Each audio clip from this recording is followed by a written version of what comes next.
اعوذ باللہ من الشیطان الرجیم بسم اللہ الرحمن الرحیم رب اشرح لی صدری ویسر لی امری واحلل عقدۃ من لسانی یفقہوا قولی واجعل لی وزیرا من اہلی اللہم فقہنا فی الدین آمین یا رب العالمین ولا یحسبن الذین یبخلون، اور نہ ہرگز گمان کریں وہ لوگ جو بخل کرتے ہیں، بخلا سے، بیما ساتھ اس کے جو آتاہم اللہ، اللہ نے انہیں عطا کیا ہے، یعنی جو چیز اللہ نے ان کو عطا کی ہے وہ ان کی اپنی ہے ہی نہیں، اور جب وہ ان کی اپنی نہیں ہے تو وہ اس کو اپنا سمجھ کر اور اس کو بخل کرتے ہیں۔ اچھا، بخل کی آپ ڈیفینیشن جو ہے وہ نوٹ کر لیجئے۔ بخل وہ چیز ہوتی ہے کہ جہاں جائز ضرورتوں پہ بھی نہ خرچ کیا جائے اور اللہ کی راہ میں بھی نہ دیا جائے، یعنی فرائض میں کمی کی جائے اور جائز ضرورتوں پر خرچ نہ کیا جائے، یہ بخل کہلاتا ہے۔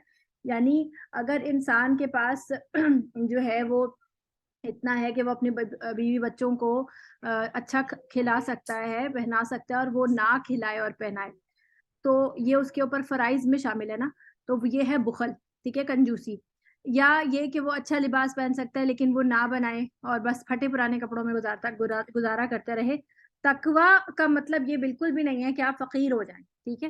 تقوی کا مطلب یہ ہے کہ انسان جو ہے وہ سادگی اختیار کرے، صاف ستھرا رہے، لیکن اور جو کچھ اس کے پاس یعنی کہ ایک مرتبہ اس کے بارے میں ایک حدیث کا مفہوم ہے کہ ایک شخص جو ہے وہ بہت برے حالوں میں رہتا تھا، تو اس کو نبی صلی اللہ علیہ وسلم نے فرمایا کہ کیا تم اچھا کپڑا نہیں پہن سکتے؟ تو انہوں نے کہا کہ ہاں میں پہن سکتا ہوں۔ تو کہا کہ تمہارے جو اللہ تعالیٰ نے تم کو فضل دیا ہے وہ تمہارے جسم پہ نظر آنا چاہیے۔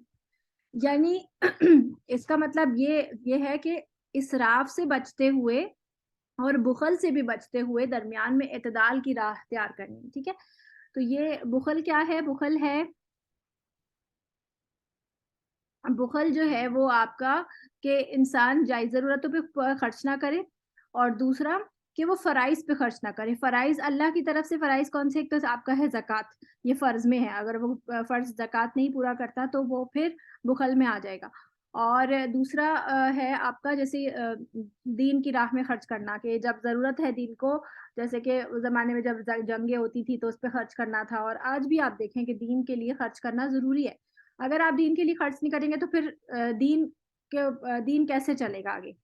جیسے مسجدیں ہوتی ہیں، مسجدوں کی دیکھ ریکھ جو ہوتی ہے وہ صفائی ستھرائی اور پھر اس کی مینٹیننس کے لیے پیسہ لگتا ہے، تو وہ پیسہ کہاں سے آئے گا؟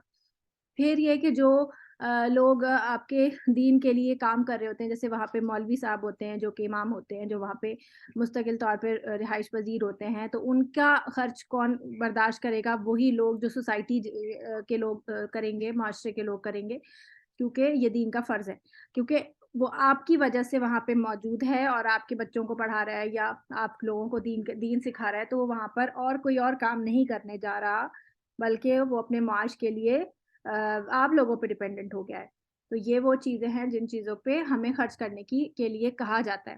یہ ہم سورۃ بقرہ میں پڑھ کے آئے نا کہ للفقراء الذین احصروا فی الارض، کہ فقراء وہ لوگ ہیں جو کہ زمین میں جو ہے وہ محصور کر دیے گئے ہیں، یعنی کہ وہ ایک جگہ باؤنڈ ہو گئے ہیں، اور پھر یہ کہ وہ سفید پوش ہوتے ہیں اور ان کے چہروں، وہ لوگوں سے لپٹ کے نہیں مانگتے بلکہ ان کے چہروں سے تم جو ہے وہ ان کی سفید پوشی اور ان کی مسکینی جو ہے وہ ظاہر ہوتی ہے، اور تم ان کو اگر چہروں کی علامت سے پہچاننا چاہو تو پہچان سکتے ہو۔ ہاں البتہ جو جاہل ہے، یعنی کہ جو کم علم ہے، وہ ان کے نہ مانگنے کی وجہ سے ان کو غنی سمجھتا ہے، یعنی سفید پوشوں کی بات ہو رہی ہے، ان کے اوپر خرچ کرنے کو اللہ تعالیٰ نے کہا ہے۔ اب یہاں پہ جو بات ہو رہی ہے وَلَا يَحْسَبَنَّ الَّذِينَ يَبْخَلُونَ بِمَا آتَاهُمُ اللَّهُ مِنْ فَضْلِهِ هُوَ خَيْرٌ لَهُمْ، اور یہ ہرگز خیال نہ کرے وہ لوگ کہ جو اللہ نے ان کو فضل میں سے عطا کیا ہے، یعنی رزق دیا ہے، مال دیا ہے، صلاحیت دی ہے، سب کچھ جو دیا ہے، وہ یہ نہ سمجھے کہ وہ اس میں جب بخل کرتے ہیں تو وہ ان کے لیے بہتر ہے۔ اب آپ اس کو یہ اس کانٹیکس میں ہی ہے کہ منافقین کو کہا جا رہا ہے کہ جو خرچ نہیں کرتے ہیں اور ان کو یعنی وہ اپنی صلاحیتیں بھی نہیں خرچ کرنا چاہتے, وہ اپنا مال بھی نہیں خرچ کرنا چاہتے تھے, وہ تو چاہتے تھے کہ بس دنیا ہمارے پاس رہے اور دنیا کی کوئی قربانی ان کو نہ دینی پڑے دین کی خاطر. اب یہی چیز اگر آپ آج کی دنیا میں اپنے لیے دیکھیں تو آپ دیکھیں کہ اس کورس میں آپ لوگوں کی صلاحیتیں, محنت, آپ کا وقت, آپ کی انرجی لگ رہی ہے. اب اگر آپ اس میں بخل کرنا شروع کر دیں اور آپ سوچیں کہ نہیں میں جو ہے وہ اس طرح ٹائم یہاں نہیں لگا سکتی, مجھے تو اور بہت سارے کام ہیں, مجھے تو اور مزید کچھ اور کرنا ہے, تو آپ یہ سوچیں کہ نہیں میں تو اس کورس کو چھوڑ کے کچھ اور کر لوں, یا یہ کہ میرا باقی چیزوں کا حرج ہوتا ہے.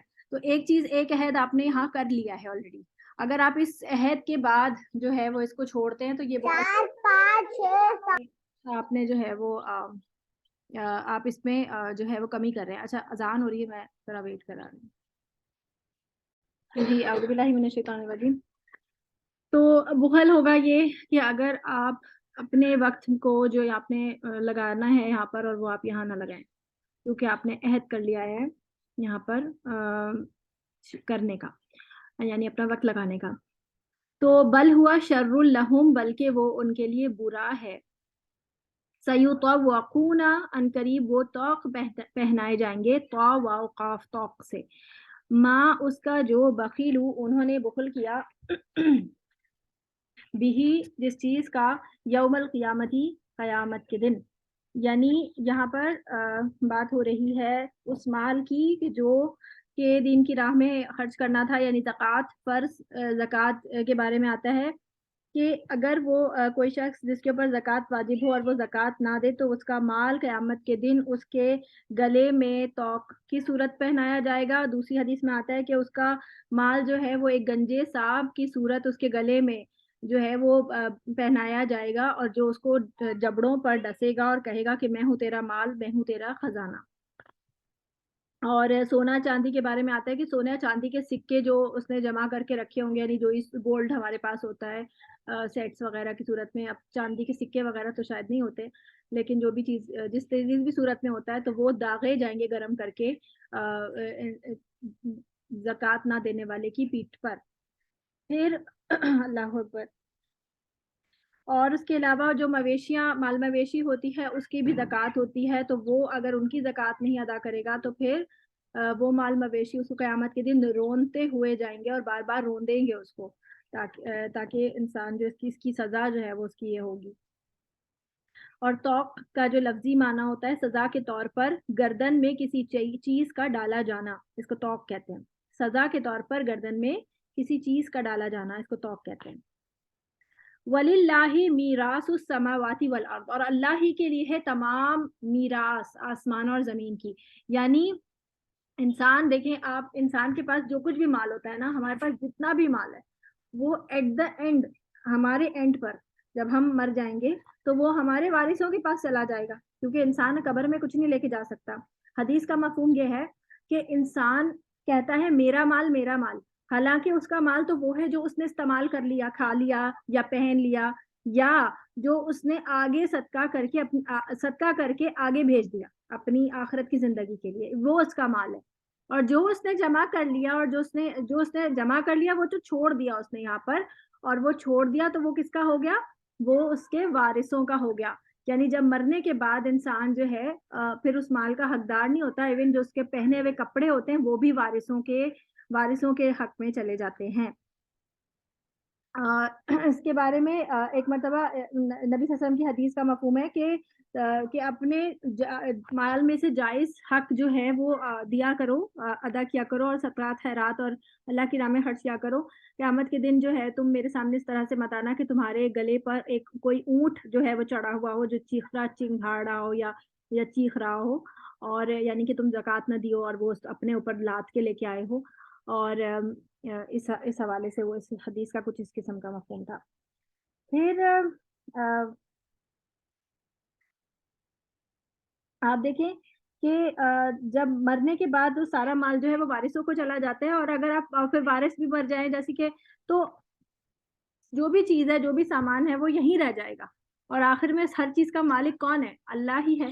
تو یہ وہی بات آ رہی ہے یہاں پہ کہ وَلِلَّهِ مِيرَاثُ السَّمَاوَاتِ وَالْأَرْضِ, اللہ ہی کا ہے سارا کچھ، اور اللہ نے ہی تو دیا تھا، جو دیا بھی تھا تو سب سے پہلے بھی اللہ ہی کا تھا، ہمیں تو ٹیمپرری وارث بنایا گیا نا. آپ دیکھیں اگر کسی شخص کے پاس کوئی لینڈ ہوتا ہے، کوئی پلاٹ ہوتا ہے، تو وہ اس کے وہ 100 سال کی لیز پر ملتا ہے، اور اس کے بعد وہ شفٹ ہوتا جاتا ہے مزید آگے، اور ویسے آپ اس کے بچوں کو ملا، اس کے بچوں کو ملا، اس کے بچوں کو، اس طرح سے جاتا رہتا ہے. تو ایٹ دا اینڈ جب سب مر جائیں گے تو یہ لینڈ کس کا ہوگا؟ اللہ ہی کا. تو یہی وہ بات ہے کہ واللہ بما تعملون خبیر، اور اللہ تعالیٰ جو کچھ تم کر رہے ہو اللہ تعالیٰ اس کو دیکھ رہا ہے، خوب اچھی طرح اس سے خبردار ہے.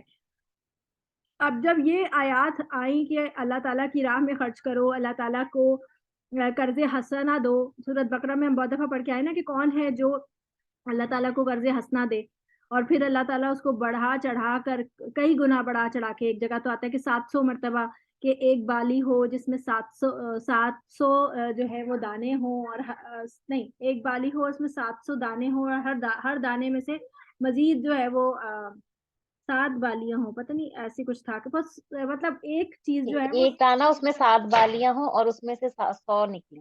ہاں ایسے، تو وہ 700 سے ملٹی پلائی ہو رہا تھا.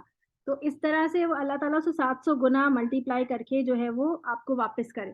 تو اس قسم کی جب آیات آ رہی تھی تو یہود جو تھے وہ تو آپ کو پتہ ہے نا کیڑے نکالنے میں ماہر تھے. شروع میں ہم سورۃ بقرہ میں پڑھ کے آئے ہیں کہ انہوں نے کتنا کیڑے نکالے ہیں. تو انہوں نے آ کے یہ کہا کہ ہم نے سنا ہے آپ کا رب جو ہے وہ فقیر ہو گیا ہے، نعوذ باللہ. تو یہی بات اللہ تعالیٰ نے یہاں فرمائی کہ لقد سمع اللہ قول الذین قالوا ان اللہ فقیر ونحن اغنیاء، اور ہم تو غنی ہیں، یعنی ہم سے اللہ مانگ رہے ہیں، اللہ کو جو ہے ہماری ضرورت ہے، یہ کہنا چاہ رہے تھے. تو اس پر اللہ تعالیٰ نے فرمایا کہ اللہ نے سن لی وہ بات جو انہوں نے کہی، سنکتبو، اور ہم ضرور لکھ لیں گے، ما قالو، جو بھی وہ کہہ رہے ہیں، جو انہوں نے کہا، اور اس کے علاوہ بھی ہم بہت کچھ لکھیں گے. اور وہ کیا ہے؟ اور وہ ہے کہ وَقَتْلَهُمُ الْأَنْبِيَاءَ بِغَيْرِ حَقٍ، انبیاء کا قتل جو کہ بغیر حق کے، یعنی کہ بغیر ناحق جو نبیوں کا خون بہایا انہوں نے. اب میں نے آپ کو بتایا تھا نا حضرت یحییٰ، حضرت زکریا اور حضرت الیاس، ان کے بارے میں آتا ہے کہ یہ قتل کیے گئے. تو نبیوں کا قتل، وَنَقُولُ، اور ہم کہیں گے، ذُوقُوا، انہیں یعنی چکھو، ہم ان سے کہیں گے کہ اب چکھو عذاب الحریق، جلنے کا عذاب.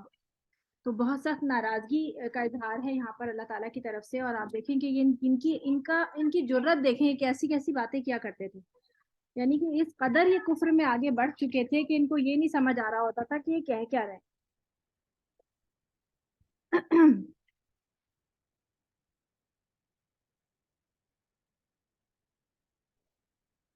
تو دیکھیں جب لوگ اس طرح کی باتیں شروع کر دیں، اور آپ کو پتہ ہے آج کے دور میں بھی لوگ اس طرح کی باتیں کرتے ہیں، اور مذاق میں کہاں سے کہاں چلی جاتی ہے بات. تو آیات کا مذاق جو ہے وہ انتہائی سنگین ہے، اور ایسی محفلوں کا حصہ نہیں بننا چاہیے. نہ تو ایسے میسیجز ایسی گروپس میں، کبھی ہوتا ہے کہ آپ ایسے کسی گروپ میں ہوتے ہیں جس میں اس قسم کے میسیجز لوگ فارورڈ کر رہے ہوتے ہیں، تو ایسی جگہوں پر بھی نہیں ہونا چاہیے ہمیں جہاں پر اس طرح کے کام ہو رہے ہوں، یا اللہ کے جو ہے وہ اللہ کی نافرمانی کے کام ہو رہے ہوں. آپ دیکھیں یہاں پر جب ہم رکوع سے اٹھتے ہیں نا تو ہم کہتے ہیں سمیع اللہ لمن حمیدہ. تو یہاں پر دیکھیں سمیع اللہ پورا ویسی آیا ہے، سمیع اللہ، سن لی اللہ نے، لیمن، اس کی جو حمیدہ اس کی حمد بیان کرتا ہے. آپ اگر نماز کا دیکھیں تو اس میں نا جب آپ رکوع میں جاتے ہیں تو آپ حمد بیان کرتے ہیں نا، آپ کہتے ہیں سبحان ربی العظیم، سبحان ربی العظیم. اور اس کے علاوہ بھی تسبیحات ہیں، جیسے کہ اللہم لک رکعت وبک آمنت ولک اسلمت وعلیک توکلت انت ربی خشع سمعی وبصری ودمی ولحمی للہ رب العالمین. تو اس کا مطلب کیا ہے؟ اس کا مطلب ہے کہ اللہم لک رکعت، اے اللہ میں نے تیرے لیے رکوع کیا یا جھک گیا. رکعت یعنی جھک کا معنی ہوتا ہے جھکنا، کہ اللہ میں تیرے لیے جھک گیا. وبک آمنت، اور میں تیرے اوپر ایمان لایا. ولک اسلمت، اور میں تیرے لیے فرما بردار ہو گیا. اسلم مسلمان فرما بردار کو کہتے ہیں. اور وعلیک توکلت، اور میں نے تیرے اوپر توکل کر لیا. یا ہم جھک کر کہہ رہے ہیں اللہ کو رکوع کی طرح، رکوع میں، اور پھر کہہ رہے ہیں انتا ربی، اے اللہ تو ہی میرا رب ہے، انتا ربی، انتا مطلب تو، اور ربی میرا رب ہے، تو ہی میرا رب ہے۔ پھر خشع، خاشین عین خشع کا معنی کیا ہوتا ہے؟ خشیت اختیار کی، خشیت اختیار کرنا، تو خشیت اختیار کی، سمعی، خشع سمعی، میرے کانوں نے، میری سماعت نے، و بصری، اور میری آنکھوں نے، کیونکہ ہم جھکے ہوئے ہیں، ہمارا سر بھی جھکا ہوا ہے، ہماری سماعت بھی جھکی ہوئی ہے۔ اور خشیت کا کیا معنی ہوتا ہے؟ اللہ کے روب، بڑائی، دبدبے کی وجہ سے انسان کے دل میں جو روب آتا ہے اس کو کہتے ہیں خشیت، اور خشیت جب ہمارے جسم پہ اظہار ہونے لگ جاتا ہے تو اس کو کہتے ہیں خضوع، خضوع، ٹھیک ہے؟ تو خشیت اور خضوع، یہ ہم جھک بھی رہے ہیں اور خشیت کے ساتھ، یعنی اللہ کے روب دبدبے کی وجہ سے جو کیفیت ہمارے اندر آ رہی ہے۔ تو خشع سمعی و بصری و دمی، دم کس کو کہتے ہیں؟ خون کو، و دمی و لحمی، لحم کس کو کہتے ہیں؟ گوشت کو، میرے خون نے، میرے گوشت نے، و عظمی، عین را میم چھوٹی ہے تو یہ بنا عظمی، عظمی کا معنی ہوتا ہے ہڈیاں، و اعصابی، اور میرے اعصاب یعنی پٹھے، مسلس، تو ہر چیز شامل ہو گئی اس میں، و سمعی، بصری و دمی و لحمی و عظمی و اعصابی للہ رب العالمین، اللہ کے لیے جو کہ تمام جہانوں کا رب ہے۔ تو یہ پوری کیا ہے؟ حمد ہے نا اللہ کی۔ تو اللہ کی حمد بیان کر کے جب ہم اٹھے تو ہم نے کہا کہ سمیع اللہ لمن حمیدہ، اللہ کا وعدہ ہے کہ اللہ کی حمد جو بیان کرتا ہے اللہ اس کی سنتا ہے، تو سمیع اللہ لمن حمیدہ، اللہ حمیدہ، آخر میں ہاں کو آواز آنی چاہیے، اگر نہیں آتی ہے تو آپ کہیں حمیدہ، تو اس کی حمد جس نے بیان کی اس نے اللہ نے اس کی بات سن لی۔ اور پھر مزید ہم بیان کرتے ہیں کہ سمیع اللہ لمن حمیدہ، ربنا لک الحمد، اور اے اللہ، اے ہمارے رب، ساری ہم تو ہے ہی تیرے لیے۔ پھر ہم کہتے ہیں حمدن کثیرن طیبا مبارکن فیہ، یہ جو حمدن کثیرن رب ہے نا، یہ والی کلمات، یہ ایک مرتبہ نبی صلی اللہ علیہ وسلم نماز پڑھا رہے تھے تو ایک صحابی نے ایک فرط محبت میں ان کے منہ سے یہ الفاظ نکلے، اور پھر اس کے بعد جو ہے نماز ختم ہوئی تو نبی صلی اللہ علیہ وسلم نے پوچھا کہ یہ الفاظ کس نے کہے تھے؟ تو جنہوں نے کہا تھا انہوں نے بتایا کہ میں نے کہے تھے، تو اس پر نبی صلی اللہ علیہ وسلم نے کہا ہاں مجھے بھی تعجب ہوا کہ اتنے سارے فرشتے جو ہے وہ ان کلمات کو اٹھانے کے لیے لپکے، کہ ہم مطلب پہل کرنے کے لیے کہ ہم ان کو لے کر اوپر جائیں گے، یعنی اتنی فضیلت ان کلمات کی تھی۔ اور جو صحابی ان کلمات کو روایت کر رہے تھے وہ کہتے ہیں کہ جب میں نے یہ بات سنی تو میں نے یہ کبھی نہیں چھوڑی، پھر دوبارہ میں نے کبھی جو ہے وہ نماز میں ان کلمات کو نہیں چھوڑا۔ تو حمدن کثیرن طیبا مبارکن فیہ، یہ ہو گیا۔ تو سمیع اللہ لمن حمیدہ، میں نے وہاں سے میں کہاں کنیکٹ کیا، خیر خود ہی چلی گئی بات۔ آگے چلتے ہیں، ذالک بما قدمت ایدیکم، یہ کس وجہ سے، کیوں جلنے کا عذاب ان کو ہوگا؟ اس وجہ سے کہ یہ جو کچھ اپنے ہاتھوں سے آگے بھیجا انہوں نے، اس کی وجہ سے، اپنے اعمال کی وجہ سے۔ وَأَنَّ اللَّهَ، اور بے شک اللہ، لَيْسَ بِظَلَّامٍ، نہیں ہے ظلم کرنے والا، لِلْعَبِيدِ، اپنے بندوں پر۔ اللہ تعالیٰ بندوں پر ظلم کرنے والا نہیں ہے، بلکہ یہ جو جلنے کا عذاب ان کو ہوگا یا جو بھی عذاب ان کو دیا جائے گا وہ ان کو اپنی ہی وجہ سے دیا جائے گا۔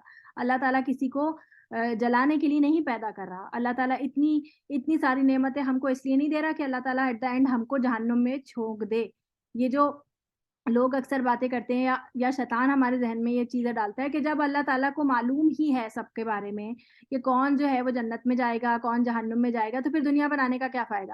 اور پھر یہ کہ اس میں انسان کا کیا قصور ہے کہ انسان جو ہے وہ آئے یہاں پر اور پھر ایٹ دا اینڈ وہ جب اللہ کے حکم کے بغیر پتہ بھی نہیں ہل سکتا، تو پھر انسان جو ہے وہ جنت جہنم کا پھر اس میں کیا ایک سمجھ آتا ہے؟ کسی کو یہ بات سمجھ آتی؟ کوئی ایکسپلین کر سکتا ہے اس کو، اس سوال کو؟ آپ میں سے کوئی ایکسپلین کرنا چاہے گا؟ میم کون سا سوال؟ ابتدا کریں گی، انہوں نے سنا ہے۔ جی ابتدا۔ مس مجھے کنفرم نہیں ہے، پر اللہ تعالیٰ نے ہمیں چوائس دی ہے نا، ہم اشرف المخلوقات ہیں، ہمیں چوائس دی ہے کہ تمہیں ہمارا صحیح بھی تمہیں پتہ ہے، تمہیں غلط بھی تمہیں پتہ ہے، اور اللہ تعالیٰ نے ڈھیل دی ہوئی ہے مطلب ہم لوگوں سے۔ تمہیں میں نے دونوں باتیں بتا دی ہیں، اب تمہاری مرضی سے کس پہ چلتے ہو۔ اللہ تعالیٰ نے ہمیں چوائس دے کے اختیار دے دیا ہے، اور اللہ اپنے علم کے ذریعے جو ہے وہ جانتا ہے کہ انسان کیا جو ہے وہ اختیار کرے گا، لیکن اس کا تعلق انسان کی چوائس کے ساتھ نہیں ہے. یعنی کہ اللہ کو تو معلوم ہے کہ انسان کیا چوائس کرے گا، لیکن انسان کو تو نہیں پتا نا کہ وہ کیا چوز کرے گا. وہ خود چوز کرے گا، لیکن کرے گا وہ خود اپنی ول کے ساتھ. تو الذین، وہ جنہوں نے قالو کہا، ان اللہ عاہدہ، بے شک اللہ نے عہد لے رکھا ہے، الینا ہم سے، اللہ یہ تھا ان اور لا، کہ نہ نؤمنا ہم مانے لی رسول کسی رسول کو، حتیٰ یہاں تک کہ یاتینا وہ لائے ہمارے پاس، بھی قربان ایک قربانی، تأکلہ النار کھا جائے اسے آگ. اب یہ آپ کو پتہ ہے کہ جو یہودی تھے ان کو اس قدر حصی معاوضے دیے گئے تھے. آپ اگر پوری تاریخ ان کی پوری اٹھا کے دیکھیں تو سٹارٹ سے ہی جب یہ موسیٰ علیہ السلام جو ہیں وہ نبوت لے کر آئے تھے تو ان کو 2 قسم کے معجزے دیے گئے تھے. ایک تو ان کو عصا والا معجزہ دیا گیا تھا، دوسرا ان کو جو ہے وہ ایک ہاتھ کا معجزہ دیا گیا تھا کہ وہ اپنی بغل سے جب ہاتھ نکالتے تھے تو وہ بغیر کسی بیماری کے روشن جو ہے وہ نظر آتا تھا، یعنی ایک برائٹ، ایک دم برائٹ لائٹ کی طرح روشن ہو جاتا تھا. یہ اللہ تعالیٰ نے 2 معجزے ان کو دیے تھے. تو یہ حصی معجزے تھے جن کو جو ہے فرعون نے جادو کہا تھا اور اس کا مقابلہ بھی کیا تھا، اور پھر جادوگر جو ہے وہ مان گئے تھے اور وہ سمجھ گئے تھے کہ یہ جادو نہیں. اس کے بعد جب حضرت موسیٰ علیہ السلام ان کو لے کر بھاگے اور وہاں سے بنی اسرائیل کو، تو کیا ہوا تھا کہ پیچھے سے فرعون نے جو ہے وہ پیچھا کیا تھا اپنے لشکروں کے ساتھ، اور سمندر پھٹ گیا تھا. اتنا بڑا حصی معجزہ کہ سمندر پھٹ کے 2 حصوں میں درمیان، مطلب درمیان سے راستہ نکل گیا اور وہ پہاڑ کی طرح سائیڈوں میں کھڑا ہو گیا. یہ کتنا بڑا حصی معجزہ تھا. اور اپنے سامنے اپنے جانی دشمن کو مرتا ہوا دیکھ رہے تھے. جب جو ہے فرعون اس میں غرق ہوا تو انہوں نے خود اپنی آنکھوں سے دیکھا کہ وہ مر گیا، اور وہ ایسا دشمن جس کو اللہ تعالیٰ نے ان کے سامنے ہی جو ہے وہ مطلب غرق کر دیا. اس کے بعد ان کو جو ہے وہ کوہ طور پہ بلا کر اللہ تعالیٰ نے تورات دی، اور تختیوں کی صورت میں دی، 10 تختیاں دی تھی. اور اس کے علاوہ بھی احکامات جو ہے وہ موسیٰ علیہ السلام پر اترتے تھے. صرف وہ 10 کمانڈمنٹس کے علاوہ بھی پوری مطلب صحیفے تھے جو کہ ان کے اوپر وقتاً فوقتاً اترتے رہتے تھے. دوسری بات جو ہے وہ کیا تھی ان کی، کہ جب ان کو سورۃ بقرہ میں ہی ہم نے پڑھا تھا کہ پہاڑ ان کے اوپر کھڑا کر دیا تھا اللہ تعالیٰ نے کہ تم ان کو، کہ تم تورات کو پکڑو، یعنی تورات کو ایکسیپٹ کرو. اور یہ بھی ایک حصی معجزہ تھا نا کہ پورا ایک پہاڑ آپ کے سر پہ معلق ہو. پھر اس کے بعد جو ہے وہ ان کو چشمے دیے گئے تھے. چشمے 12 چشمے جو ان کے ایک عصا مارنے سے 12 چشمے نکلے تھے جو آج تک بہ رہے ہیں. اور اس کے علاوہ ان کو من و سلوہ ملتا تھا. اس کے علاوہ ان کو ایک بادل کا سایہ تھا جو ان کے اوپر مستقل رہتا تھا، کیونکہ یہ وادی طیٰ میں بالکل ایسی جگہ پر تھے، صحرا تھا جہاں پر کوئی سایہ نہیں تھا. تو ان لوگوں کو، یہ لاکھوں میں تھے، اور ان کے اوپر ایک سایہ رہتا تھا تاکہ ان کو دھوپ جو ہے وہ زیادہ تنگ نہ کرے. تو ان کو سب کچھ، اتنے حصی سارے معجزے ان کے پاس تھے. اس کے علاوہ جب وہ گائے کا جو واقعہ ہوا تھا جن میں انہوں نے بہت زیادہ انہوں نے سوالات کیے تھے، اور جب وہ گائے کو انہوں نے ذبح کیا تھا تو اللہ تعالیٰ نے، ایک مقتول تھا جو کہ جس کا قاتل کا پتہ نہیں چل رہا تھا، تو اللہ تعالیٰ نے اس سے کہا کہ لوگوں سے کہا کہ اب یہ اس گائے کا ایک ٹکڑا اس کو ہٹ کرو، اس سے اس مردے کو، تو یہ اٹھ کے بیٹھے گا، اپنے قاتل کا نام بتائے گا اور پھر مر جائے گا. اور اسی طرح ہوا. اور پھر اللہ تعالیٰ نے فرمایا کہ اسی طرح انسانوں کو اللہ تعالیٰ قیامت میں بھی زندہ کرے گا، جس طرح ابھی تمہیں زندہ کر کے دکھایا ہے. یہ بھی کتنا بڑا حصی معجزہ تھا کہ ایک مردہ زندہ ہوا اور پھر وہ مر گیا. اس کے علاوہ بھی جب کوہ طور پہ یہ 70 سرداروں کو لے کر موسیٰ علیہ السلام گئے تھے تو وہاں پر انہوں نے بدتمیزی کی تھی، اور انہوں نے کہا تھا کہ ہمیں تو اللہ کو دیکھنا ہے، ہم صرف آواز نہیں سنیں گے، ہمیں تو دیکھنا بھی ہے. تو اس پر اللہ تعالیٰ کو غصہ آیا تھا اور ایک بجلی گری تھی اور یہ وہی سارے کے سارے ختم ہو گئے تھے. تو اس پر حضرت موسیٰ علیہ السلام بہت روئے اور گڑ گڑائے تھے کہ اللہ تعالیٰ انہیں زندہ کر دے، یہ تو ہمارے قوم کے بہت مطلب بڑے لوگ تھے، اور اگر ان کو یہیں پہ ختم کر دیا تو یہ تو اب میں اپنا کیا منہ لے کر جاؤں باقی لوگوں کے پاس. تو اللہ تعالیٰ نے ان کو موت کے بعد دوبارہ زندہ کیا تھا. یہ بھی ایک بہت بڑا معجزہ تھا. تو ان تمام حصی معجزات دیکھنے کے بعد بھی اگر انسان کو سمجھ نہیں آ رہی تو پھر کب سمجھ آئے گی؟ آپ لوگ نا ری کنیکٹ کر لیں کیونکہ بات آدھی رہ جاتی ہے اور وہ ختم ہو جاتا ہے. ری کنیکٹ کر لیں پلیز.